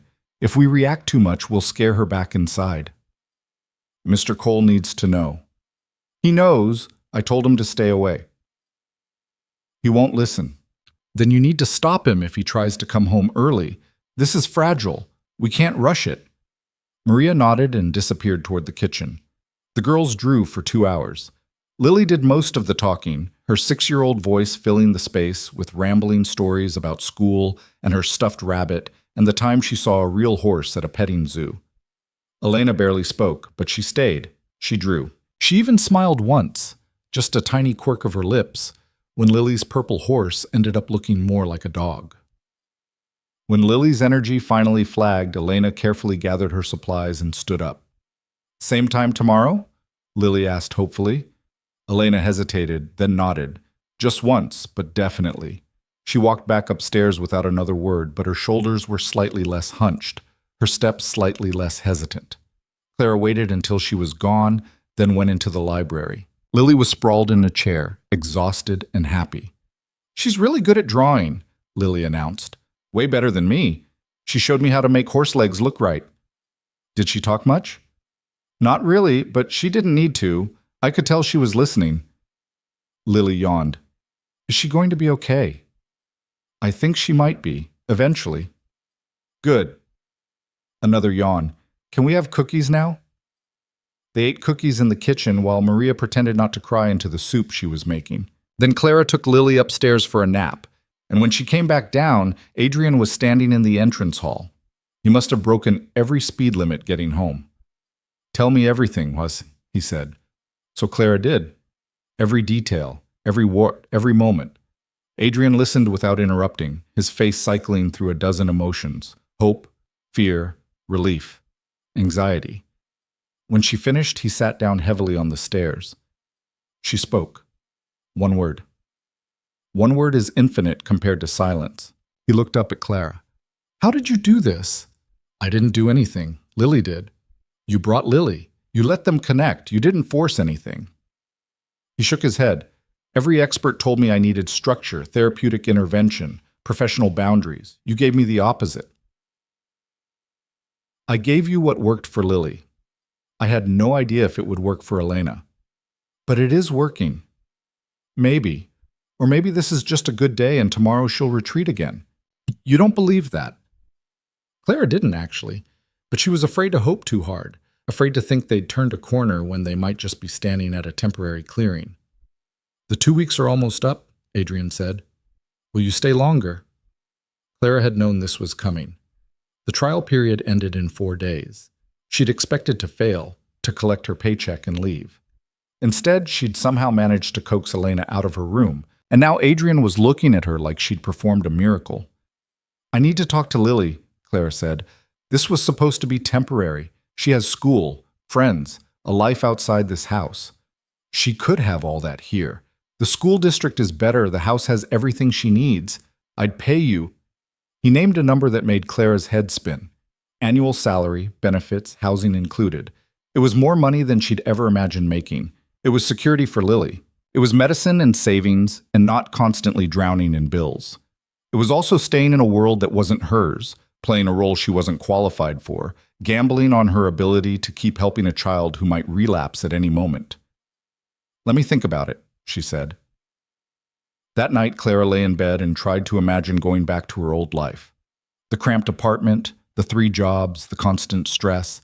It seemed impossible now, like something from another lifetime. But she also tried to imagine staying here permanently, living in Adrian Cole's house, raising Lily among wealth and privilege, being responsible for Elena's continued recovery. That seemed impossible too, in a different way. Lily solved the problem for her the next morning. "I like it here," she said over breakfast. "Elena needs us. Can we stay?" Just like that. No hesitation. A 6-year-old seeing the situation more clearly than Clara could. "It's not that simple, sweetheart." "Why not?" "Because I'm terrified of failing," Clara thought. "Because I don't belong in this world. Because I'm scared that the moment I commit to this, everything will fall apart." But she didn't say any of that, just, "Let me talk to Mr. Cole." She found Adrian in his study, already on his 3rd coffee, looking like he hadn't slept. "I'll stay," Clara said. "But I have conditions." "Name them." "First, I'm not a miracle worker. Elena might get better, or she might not. You can't blame me if this doesn't work long term." "Agreed." "Second, I need boundaries. You can't micromanage me or override my decisions about Elena's care. If I think she needs space, she gets space. If I think she needs pushing, I push. My call." "That's harder, but agreed." "Third, Lily comes first, always. If this job ever puts her at risk or makes her unhappy, I leave. No argument." "I wouldn't expect anything else." Clara took a breath. "And fourth, I want this in writing. A real contract. With protections for both of us. I'm not doing this on a handshake." Adrian almost smiled. "You sound like a negotiator." "I sound like someone who's been screwed over before and won't let it happen again." "Fair enough. I'll have my lawyers draw something up today." They shook hands. The deal was made. Claire had no idea if she was making the right choice. But she knew she was making the only choice she could live with. And when she told Lily they were staying, Lily hugged her so tight Claire could barely breathe and whispered, "Elena's going to be so happy." Clara hoped she was right. The first real setback came 3 weeks later, on a Tuesday morning that started like any other. Elena and Lily had fallen into a rhythm. They drew together most afternoons in the library, sometimes in companionable silence, sometimes with Lily chattering while Elena listened. Elena still didn't talk much, a word here, a sentence there, but her presence had become constant. She'd started joining them for dinner twice a week. She'd even laughed once, a sound so unexpected that Adrian had frozen with his fork halfway to his mouth, afraid to breathe wrong and shatter the moment. Clara had started to believe they were past the worst of it. She should have known better.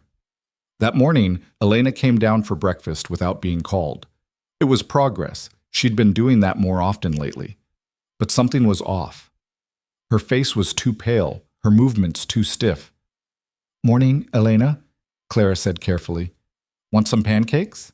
Maria made them with chocolate chips." Elena shook her head, sat at the table, didn't reach for juice or fruit or anything. Lily bounced into the room, already talking. "Elena, I had the best dream about—" She stopped, reading the room. "What's wrong?" "Nothing." Elena's voice was flat. "You look sad." "I'm fine." But she wasn't fine. Clara could see it in the rigid set of her shoulders, the way her hands were clenched in her lap. Something had happened. Something had triggered whatever darkness Elena had been fighting. Adrian appeared in the doorway, already dressed for work.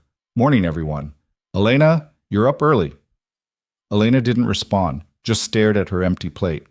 Adrian's smile faltered. He looked at Clara, a question in his eyes. She gave a tiny shake of her head. "Not now, don't push." But Adrian had never been good at not pushing. "Elena, are you feeling okay?" "I said I'm fine." Elena's voice went sharp. "You don't look fine." "Maybe because everyone keeps asking me if I'm fine." The tension in the room spiked. Lily stopped eating, watching Elena with worried eyes. Clara stood up, trying to defuse the situation. "Adrian, can I talk to you in the hall?" "In a minute." "Elena, if something's wrong." "Nothing's wrong." Elena stood abruptly, her chair scraping against the floor. "Why does everyone keep treating me like I'm broken? I'm fine. I'm always fine. Just leave me alone." She ran from the room. Clara heard her footsteps pounding up the stairs, heard the distant slam of her door. Adrian started to follow. Clara caught his arm. "Don't. She's upset." "I know, but chasing her will make it worse. I can't just let her—" "Yes, you can. You have to." Clara's grip tightened. Whatever this is, she needs space to feel it. Going up there now will only prove she was right to run. Adrian looked torn, desperate. Finally, he stepped back. "What do I do?" "You go to work. I'll handle this." "I should stay." "You should give her room, trust me." Clara met his eyes. "Please." He left, but Clara could see it cost him, could see the way he kept looking back at the staircase, the war between what he wanted to do and what he knew he should do. After he was gone, Lily asked quietly, "Is Elena going to be okay?" "I don't know, sweetheart, but we're going to try to help her." "What happened?" "I'm not sure. Sometimes people just have bad days." "Like you do sometimes, when you think I don't notice but you cry in the bathroom?" Claire's heart clenched. She'd thought she'd been hiding that better. "Yeah, like that." "Okay." Lily went back to her pancakes, but her movements were subdued, worried.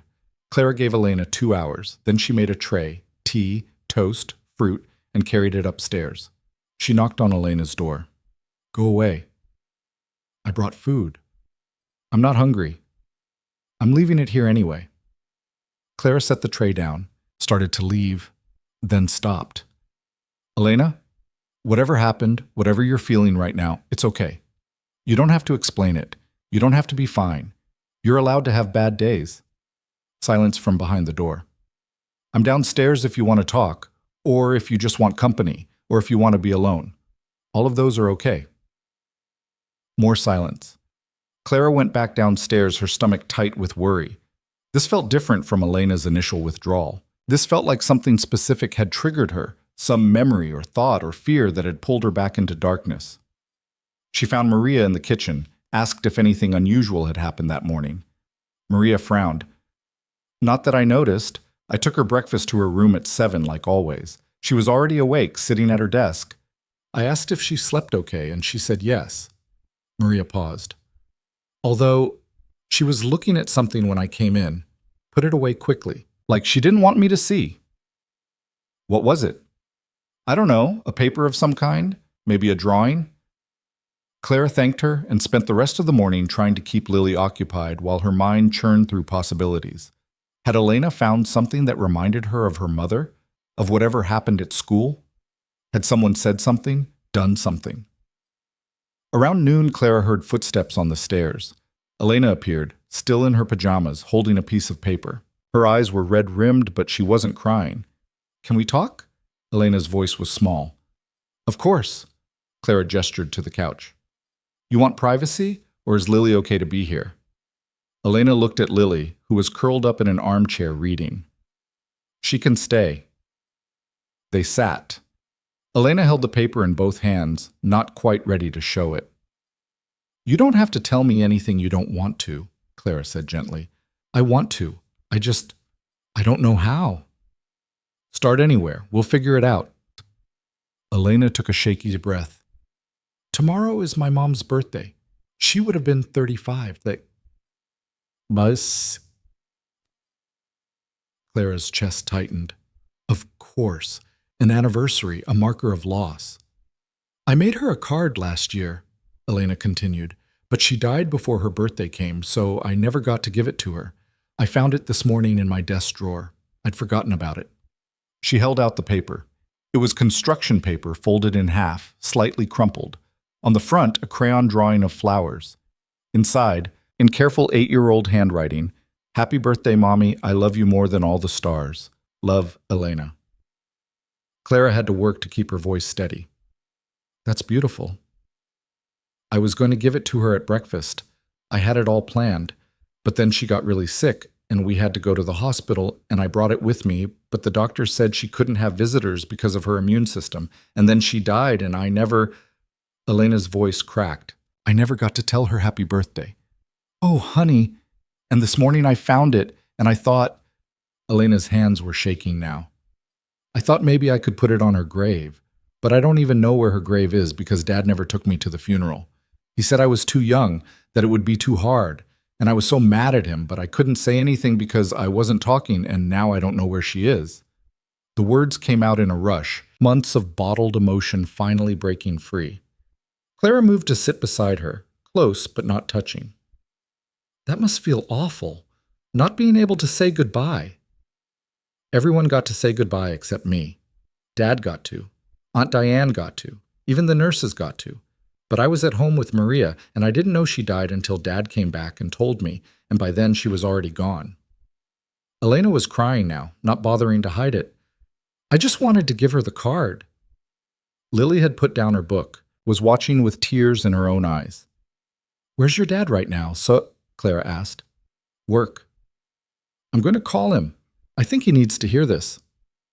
He'll be mad that I'm upset. He won't be mad. He'll want to help. Elena looked doubtful, but didn't argue. Clara stepped into the hallway, called Adrian. He answered on the first ring. Is she okay? She's talking, really talking, but you need to come home, now. I'm in a meeting. Adrian. Your daughter is crying in the living room because she never got to say goodbye to her mother. Come home. He was there in 20 minutes, must have broken every traffic law. Clara met him at the door, quickly explained the situation. His face went through a dozen emotions: grief, guilt, determination. Where is she? Still on the couch. She's calmer now, but she needs you. Adrian walked into the living room. Elena looked up, and for a second Clara thought she might run. But instead, she just held out this birthday card. I made this for Mom, Elena said, but I never gave it to her. Adrian took the card with shaking hands, read it. His eyes went red. Elena, I'm so sorry. Where is she buried? Rosewood Cemetery, on the hill overlooking the lake. Why didn't you take me to the funeral? Because I thought... Adrian sat down beside her, his voice breaking. I thought I was protecting you. You'd already lost so much, and the funeral was so hard, and I thought if you didn't see it, maybe it wouldn't hurt as much. But I was wrong. I took away your chance to say goodbye, and that was cruel, and I'm so sorry. Elena was crying again, but differently now. Not the choked-off sobs she'd been holding in for months, but real tears that seemed to come from somewhere deep. Can we go there? She asked. To where she is? Right now? I want to give her the card. Adrian looked at Clara. She nodded. This was important. This was healing. We'll all go, Adrian said. If that's okay with you? Elena nodded. They drove in near silence. Adrian's hands were white-knuckled on the steering wheel. Elena sat in the back between Clara and Lily, holding the birthday card like it was made of glass. The cemetery was 20 minutes away, peaceful and green even in January's gray cold. Victoria's grave was exactly where Adrian said it would be, on a hill with a view of the lake. The headstone was simple. Her name, her dates, beloved wife and mother. Someone had left flowers recently, probably Adrian, Clara thought. Elena stood in front of the grave for a long moment, just staring. Then she knelt down and carefully placed the birthday card against the headstone. Happy birthday, Mommy, she whispered. I'm sorry I'm late. Adrian knelt beside her, his hand on her shoulder. She would have loved it. She would have loved you. I miss her so much. Me too, baby. Me too. They stayed like that for a while, father and daughter kneeling together in the cold grass. Clara and Lily hung back, giving them space. Lily reached for Clara's hand, squeezed tight. Is Elena going to be okay now? Lily whispered. I think she's going to be better, Clara said. Not perfect, but better. Finally, Elena stood up. She looked different somehow, still sad but less burdened, like she'd put down something heavy she'd been carrying for months. Can we come back sometimes? She asked Adrian. To visit her? Whenever you want. On the drive home, Elena fell asleep in the back seat, exhausted from emotion. Adrian kept glancing at her in the rearview mirror, his expression complex. I should have brought her sooner, he said quietly. You were trying to protect her, Clara said. I was trying to protect myself. I couldn't face coming here, so I told myself she couldn't either. That's not protection. That's cowardice. You're here now. That's what matters. Because you made me come. Because she broke down and forced the issue. He shook his head. I'm her father. I should have known she needed this. You can't read her mind. None of us can. You seem to do a pretty good job of it. Clara didn't know what to say to that. The truth was, she'd gotten lucky. She'd guessed right about giving Elena space, about letting her process, about calling Adrian when it mattered. But she could just as easily have guessed wrong. Back at the house, Elena went upstairs to rest. Adrian disappeared into his study. Clara made dinner with Maria, keeping her hands busy while her mind processed everything that had happened. She talked about her mother, Maria said, first time since the funeral. It's a start.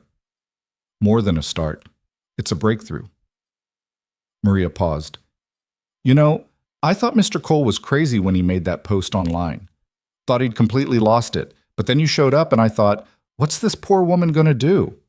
She's got no training, no experience with this kind of thing. You'd be right about that. But you understood something the experts didn't. Maria looked at Clara directly. You understood that Elena didn't need someone to fix her. She needed someone to see her. Clara's throat went tight. I just did what felt right. That's exactly my point. You trusted yourself instead of trying to follow someone else's rules. Maria went back to chopping vegetables. Mr. Cole is lucky he found you. That night, after Lily was asleep and the house was quiet, Clara stood at the window in her room and looked out at the gardens. The magnolia tree Elena loved was bare this time of year, branches dark against the evening sky. In a few months it would bloom, white flowers opening like stars. She wondered if Elena would climb it again, if Adrian would let her, if the fear that had driven him to build that fence would ease now that Elena was talking again, now that some of the silence had broken. A knock on her door pulled her from her thoughts. She opened it to find Adrian standing there, looking exhausted. Is Elena okay? Clara asked immediately. She's asleep.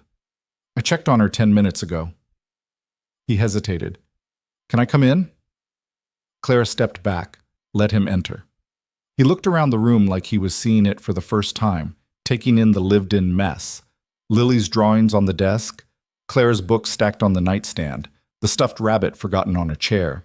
I wanted to thank you, Adrian said, for today, for calling me, for knowing what she needed. I didn't know, I guessed. You guessed right. He sat on the edge of the bed, shoulders slumped. I've been thinking about what she said, about how everyone got to say goodbye except her. And she's right. I kept her away from the funeral, from the hospital, from everything. I thought I was being a good father, but I was just... His voice caught. I was just trying to pretend it wasn't happening. Clara sat in the armchair across from him. You were grieving. You're allowed to handle that however you need to. Not when it hurts my daughter. You were trying to protect her from pain. That's not wrong, Adrian. It just didn't work the way you hoped. He looked at her, and there was something raw in his expression. How do you do this? How do you always seem to know what to say? I don't. Half the time I'm terrified I'm making things worse. You're not, though. You're making everything better. He stood up, started pacing. Elena's talking again. She's eating with us. She's leaving her room. She cried today, really cried. Not that silent thing she's been doing where she buries her face in her pillow so no one can hear. She cried out loud and let me see it. Do you understand what that means? It means she's processing, finally. It means she's healing because of you. Because of Lily, Clara corrected, and because Elena was ready. Don't do that. Don't minimize what you've done. Adrian stopped in front of her.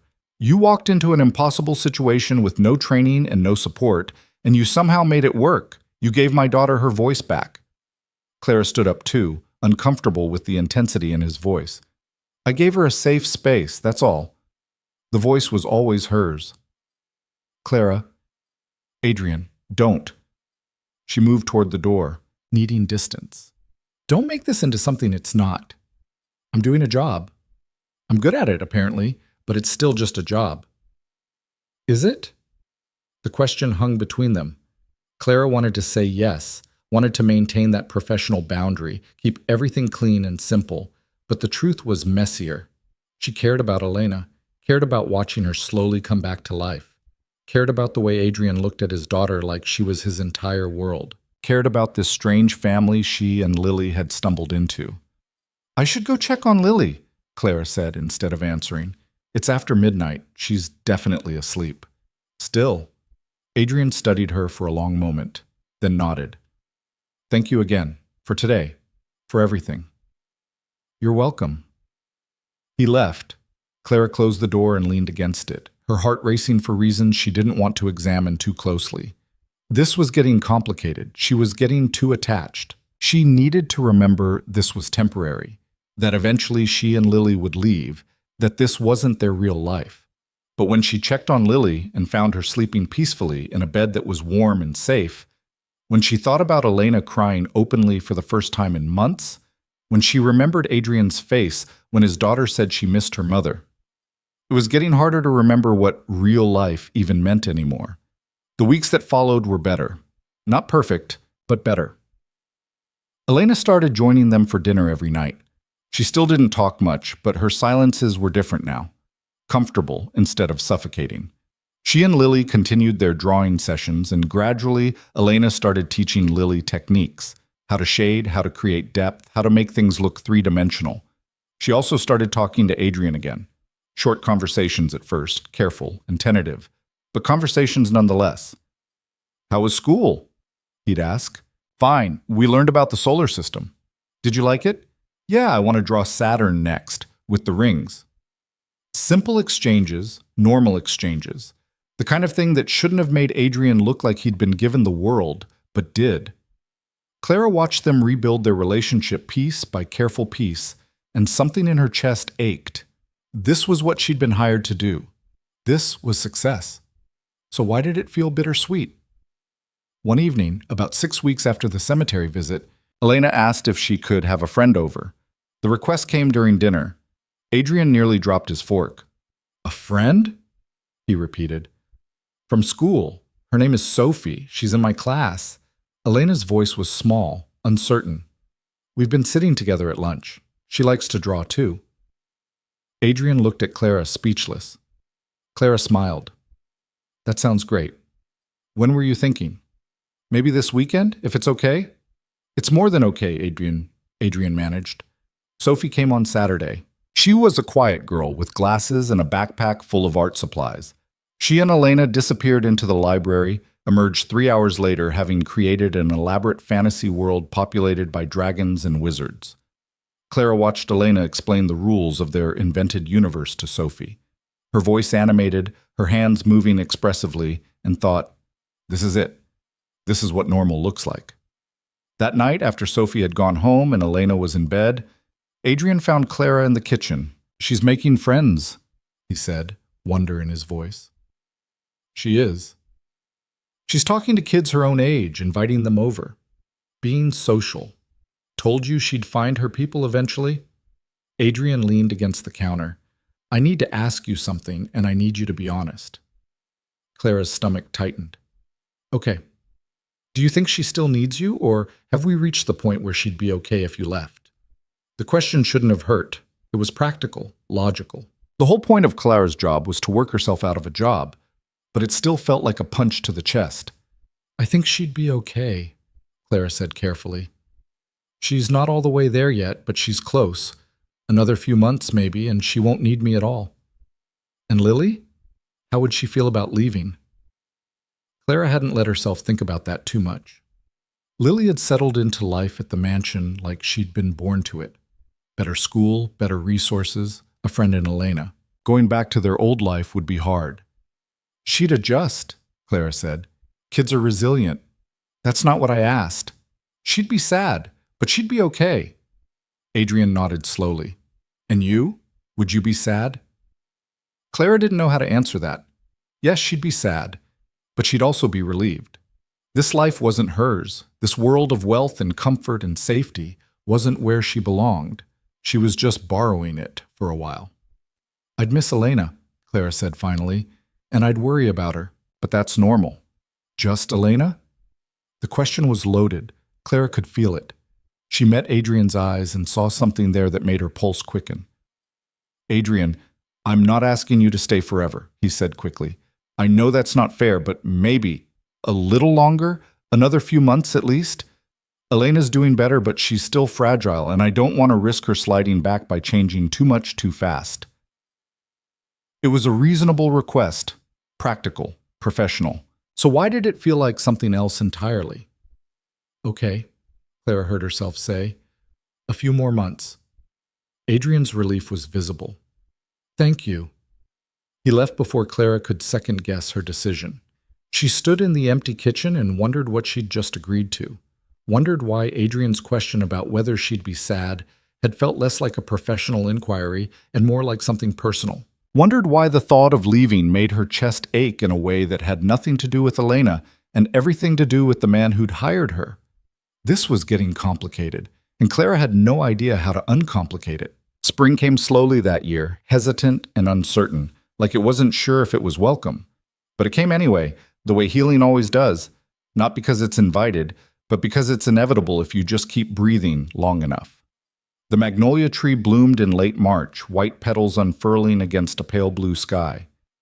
Clara was in the garden with Lily when she heard the sound, footsteps on gravel, quick and purposeful. She turned to see Elena running across the lawn, her face lit up in a way Clara hadn't seen in all the months she'd been there. It bloomed! Elena shouted. Clara, look, it finally bloomed. She was breathless, excited, more alive than she'd been since that first day in the library.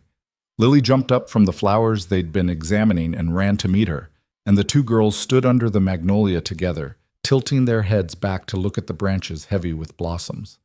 Can I climb it? Elena asked, turning to Clara with hope and fear mixed in her expression. I know Dad said I couldn't, but it's been so long and I miss it, and I promise I'll be careful. Clara's first instinct was to say no. Adrian had been clear about the fence, about the rules, but she looked at Elena's face, at the desperate want there, and thought about all the ways fear could cage a person. Let me talk to your dad, Clara said. He'll say no. Maybe, but maybe not. That evening, after dinner, Clara found Adrian in his study going through reports he'd probably read 3 times already. He looked up when she knocked, and something in his expression shifted when he saw her. It had been doing that lately, softening in a way that made Clara's stomach flip. Elena wants to climb the magnolia tree, Clara said without preamble. Adrian set down his papers. No. Hear me out. Clara, she could fall. She could get hurt. She could also remember what it feels like to do something she loves, to feel free. Clara moved into the room, sat across from him. Adrian, you can't protect her from everything, and trying to is just going to push her away. You don't understand. I understand perfectly. You're terrified of losing her, but you can't keep her in a bubble. That's not living. Adrian stood, started pacing. It was his tell when he was working through something difficult. What if something happens? What if nothing happens and she just gets to be a kid again? You're asking me to let go. I'm asking you to trust her. He stopped at the window, looking out at the gardens where the magnolia stood, illuminated by landscape lighting. Victoria used to climb that tree with her. When Elena was little, they'd sit up there together and Victoria would read to her. After Victoria died, Elena started climbing it alone. And every time I saw her up there, all I could think was, what if she falls? What if I lose her too? What if... His voice broke. Clara stood, moved to stand beside him. She's not Victoria. She's not going to disappear just because you give her freedom. You can't promise that. No, I can't. But I can promise that keeping her trapped in fear isn't protecting her. It's just teaching her to be afraid. Adrian was quiet for a long time. Then, if she climbs that tree, you have to be there, watching. I can do that. And she has to promise to be careful. She will. He turned to look at Clara, and the vulnerability in his face nearly undid her. When did you get so good at knowing what she needs? I'm not good at it. I just remember being young and scared and wanting someone to tell me it was okay to try. Something in his expression shifted. Did anyone ever tell you that? No, that's how I know Elena needs to hear it. The next morning, Clara took down the fence around the magnolia tree. Elena watched from the porch, hardly daring to believe it was real. When the last section came down, she looked at Clara with tears in her eyes. I can really climb it? You can really climb it. Elena ran to the tree, touched the trunk like she was greeting an old friend. Then she started climbing, sure-footed and confident, muscle memory taking over. She made it to her favorite branch, the one that forked out over the garden, and sat there with her face turned up to the sun. Lily watched from the ground, awed. Can I learn to climb too? When you're bigger, Clara promised. Elena stayed in that tree for 2 hours. When she finally came down, her hands were scraped and her shirt was dirty, and she was grinning so wide it looked like her face might split. Thank you, she told Clara, for making Dad understand. He understood. He just needed a push. But that night, when Adrian found Clara in the kitchen making tea, he pulled her into a hug that lasted 3 seconds too long to be just friendly. Thank you, he said into her hair, for teaching me how to let go. Clara's heart hammered against her ribs. She pulled back, put necessary distance between them. That's what you pay me for. Is it? The question again, the one she kept refusing to answer. Adrian, don't. Don't what? Don't make this complicated. It's already complicated, Clara. It's been complicated since the day you walked into my office and told me about your niece. He ran a hand through his hair, frustrated. Do you know what you've done for this family? You gave me my daughter back. You gave Elena her voice. You made this house feel like a home again, instead of a mausoleum. That's not, and somewhere in all of that, you made me realize that I'd stopped living too. I'd buried myself in work and guilt and fear, and you showed me there was another way. Clara's hands were shaking. She set down her tea before she dropped it. I'm your employee, Adrian. That's all this is. Is it? Because it doesn't feel like that anymore. Not to me. Then maybe you need to remember why I'm here. I'm here for Elena, not for... She couldn't finish the sentence. Not for me, Adrian finished quietly. I know, I'm sorry. I shouldn't have said anything. He left the kitchen. Clara stood there alone, her heart racing, her mind spinning. This was exactly what she'd been afraid of. Getting too close, caring too much, blurring lines that were supposed to stay clear. She went to bed that night and lay awake for hours, staring at the ceiling, trying to remember why leaving was the right choice when staying felt like the only choice that made sense. The answer came 3 days later, in the form of a phone call from a number Clara didn't recognize. Is this Clara Hayes? A woman's voice, official sounding. Yes? Well, this is Margaret Whitmore from Child Protective Services. I'm calling regarding Lily Hayes. There's been a complaint filed questioning the living arrangement and your fitness as a guardian. Clara's blood went cold. What? I can't discuss details over the phone, but we need to schedule a home visit. Are you available tomorrow at 10? Clara's hands were shaking so badly she nearly dropped the phone. Yes, I'll be here. After she hung up, she just stood there, trying to breathe, trying to think. Someone had called CPS. Someone had reported her. Who? Why? Adrian found her 20 minutes later, still frozen in the same spot. Clara, what's wrong? She told him, watched his face go from concerned to furious. Who would do this? I don't know. Maybe someone from my old building? Maybe they think it's weird that we disappeared into some rich guy's house? Or maybe it's someone who doesn't want you here. Adrian pulled out his phone. I'm calling my lawyer. Don't. Clara, this is serious. They can't just... They can, actually. They're supposed to investigate complaints. That's their job. Clara finally moved, sank into a chair. I just need to prove that Lily's safe and well cared for, that I'm a fit guardian. Which you obviously are. To you, maybe. To them, I'm a woman with no formal education, no stable employment history, living in someone else's house under unusual circumstances. She laughed, but it came out bitter. This looks bad, Adrian. I know it looks bad. Then we make it look better. Your lawyer will make it look like I need your money to be a decent guardian. That's worse.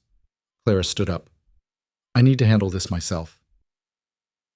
The CPS worker who showed up the next morning was in her 40s, professional but not unkind. Her name was Margaret, and she had a clipboard and a lot of questions. Clara answered them all honestly. Yes, she lived here. Yes, Adrian Cole was her employer. Yes, the living arrangement was unconventional, but Lily was thriving. Better school, better health care, stable home environment. Margaret took notes, asked to see Lily's room, asked to speak to Lily privately. Clara waited in the hallway, her stomach in knots, while Margaret interviewed her niece. When they emerged 15 minutes later, Lily looked confused but not upset. Miss Hayes, Margaret said, can we speak privately? They went to Clara's room. Margaret closed the door. I need to be frank with you, Margaret said. The complaint came from Victoria Cole's sister, Diane Morrison. She's concerned that you're taking advantage of Mr. Cole's grief, that this living arrangement is inappropriate, and that Lily is being used as a pawn. Clara's vision went white at the edges. I'm not saying I agree with her. I'm telling you what the complaint alleges. Margaret's voice softened. But I have to tell you, from what I've seen today, Lily appears healthy, happy, and well-adjusted. Her room is appropriate. She speaks highly of you and her life here. There are no signs of neglect or abuse. So this is over? Not exactly. I still need to interview Mr. Cole and his daughter, and I need to submit a full report, but unless something concerning comes up, I don't see grounds for removing Lily from your care. Relief made Clara's legs weak. Thank you. Don't thank me yet. Mrs. Morrison is persistent. She may escalate this. After Margaret left, Clara called Adrian at work, told him what happened. His response was immediate and cold. Diane did this. Margaret said, I know what Margaret said. Diane's been looking for a reason to cause problems since I posted that offer online. She thinks I've lost my mind, thinks Elena should be with her instead. His voice went hard. I'll handle this. Adrian, don't do anything. I'm protecting my family, Clara. That includes you and Lily now. He hung up before she could argue. That evening, Diane Morrison showed up at the mansion, and the confrontation Clara had been dreading finally happened. Diane was in her 50s, well-dressed, with Victoria's eyes and none of her warmth. She swept into the entrance hall like she owned it, her gaze landing on Clara with open hostility. So you're the woman taking advantage of my brother-in-law. Clara kept her voice level. I'm the woman helping his daughter. By moving yourself and your child into his house? How convenient.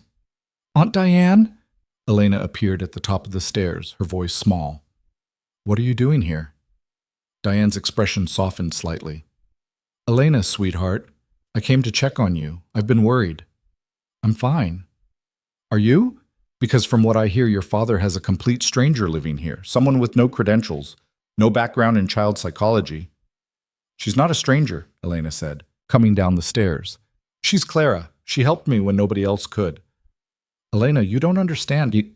I understand that you didn't visit me once when I stopped talking. I understand that you told Dad I needed medication and therapy and to be sent away to some special school. I understand that you wanted him to give up on me. Elena's voice got stronger with each word. Clara didn't give up. She stayed. She listened. She made me feel like I wasn't broken. Diane looked stunned. I never said you were broken. You didn't have to. I could tell you thought it. Elena stood next to Clara, a united front. I'm talking again because of Clara and Lily, so maybe you should say thank you instead of trying to make them leave. Adrian had appeared during this exchange, had watched it unfold with something like pride on his face. Diane, he said quietly, I think you should go.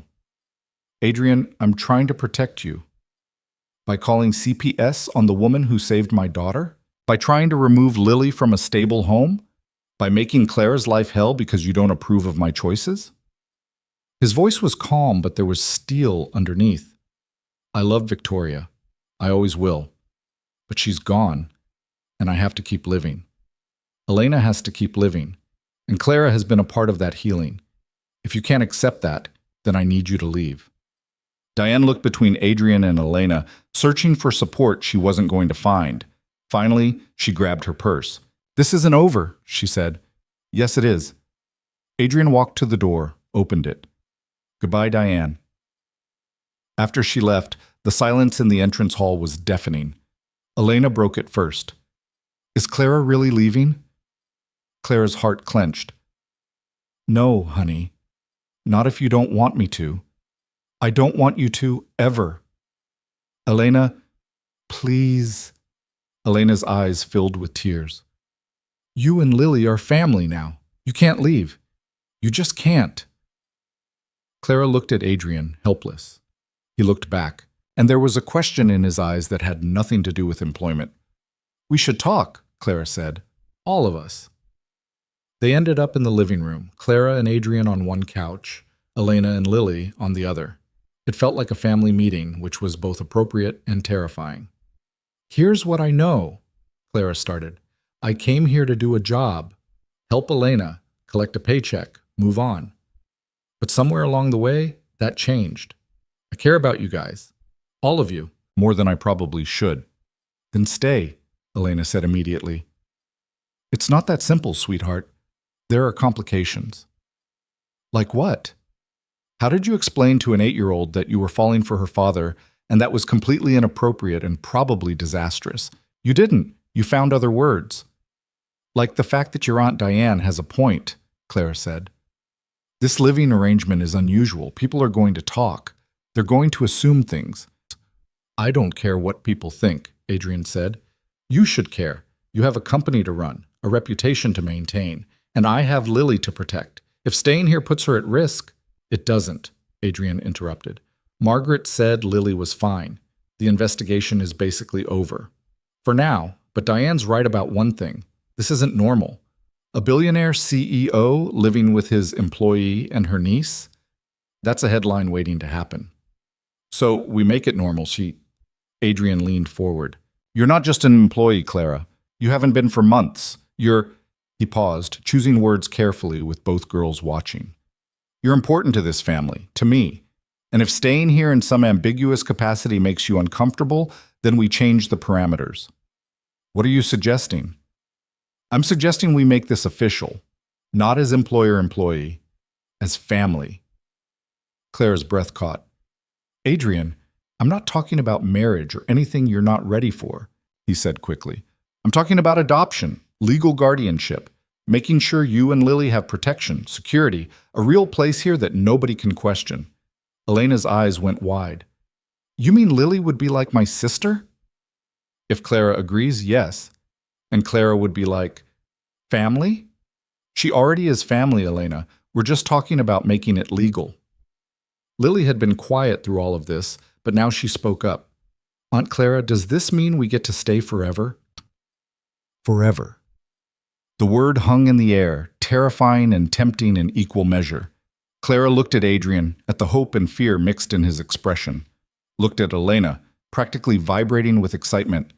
Looked at Lily, her sweet niece who deserves stability and safety and a real childhood. I need time to think, Clara said. That's fair, Adrian agreed. Take all the time you need. But that night, lying in bed, Clara realized she didn't need time. She needed courage. The truth was, she'd already made her choice. She'd made it weeks ago, maybe months ago. Maybe even that first night when she'd heard Elena crying behind a closed door and decided to leave a note instead of walking away. She'd chosen these people. This strange, broken, healing family. The question wasn't whether to stay. It was whether she was brave enough to admit she wanted to. In the morning, Clara found Adrian in the kitchen making coffee. Lily and Elena were still asleep. I have conditions, Clara said. He turned, hope lighting his face. Name them. First, Lily's needs come first. Always. If this arrangement ever puts her at risk or makes her unhappy, we revisit everything. Agreed. Second, I'm not a charity case. If we're doing this, I need a real role, not just woman who lives here. I want to help with the foundation you mentioned months ago, the one for struggling parents. Let me run it, build it, make it real. I'd love that. And third, Clara took a breath. We take this slow. Whatever this is between us, we don't rush it. Elena and Lily come first, always. There's an us? Adrian's voice was soft. Don't push. I'm not pushing, I'm clarifying. There might be an us, eventually, if we don't screw this up. Clara met his eyes, but I need to know you understand what you're signing up for. I'm not Victoria. I can't replace her. I won't even try. I don't want you to replace her. He stopped, started over. Victoria was my first love, the mother of my child. I'll always love her. But she's gone, and I'm still here, and somewhere in the past few months, I started feeling alive again. Because of you. Adrian, I'm not asking for promises. I'm not asking for declarations. I'm just asking for a chance. For all of us to build something new together. Something that honors what we've lost while making room for what we might find. Clara's eyes burned with tears she refused to shed.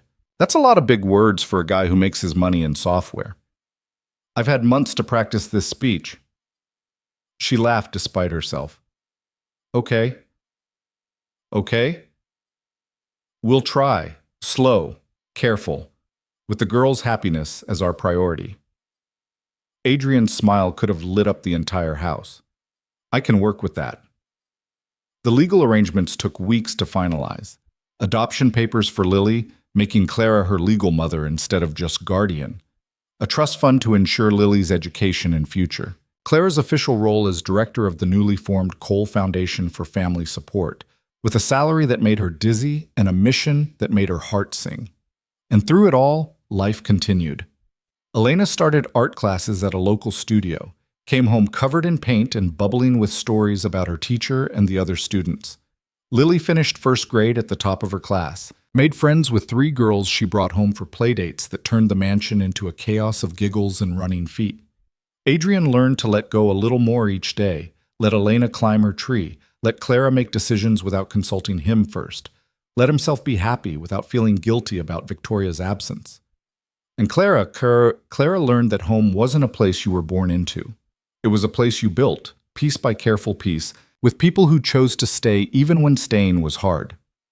6 months after that conversation in the kitchen, on a warm September evening, they had a family dinner in the garden under the magnolia tree. Maria had made Elena's favorite pasta. Lily had decorated the table with flowers she'd picked. Adrian had actually left work at a reasonable hour for once. And Elena, sitting between Claire and Lily, looked around the table and said, "I'm happy." 2 simple words, but they meant everything. Later, after the girls were in bed, Adrian found Clara on the back terrace, looking at the stars. "Penny for your thoughts," he said, sitting beside her. "Just thinking about how weird life is. A year ago, I was cleaning offices for minimum wage, barely making rent, terrified I'd lose Lily because I couldn't afford her medicine." Clara shook her head. "Now I'm here, and I still can't quite believe it's real. It's real. I know, but sometimes I'm scared it'll disappear, that I'll wake up, and this will all have been some elaborate dream." Adrian took her hand, laced their fingers together. It was the most physical contact they'd allowed themselves in months of careful restraint. Not a dream. Very much real. Occasionally messy, frequently chaotic, but real. "When did you get so good with words?" "When I realized words were the only way to tell you I'm falling in love with you without scaring you off." Clara's breath caught. They'd been dancing around this for months, neither willing to say it first. "That's not fair," she said. "What's not fair?" "Using the L word when I've been trying so hard not to think about feelings." "Are you thinking about feelings now?" "Unfortunately, yes." "And what are those feelings telling you?"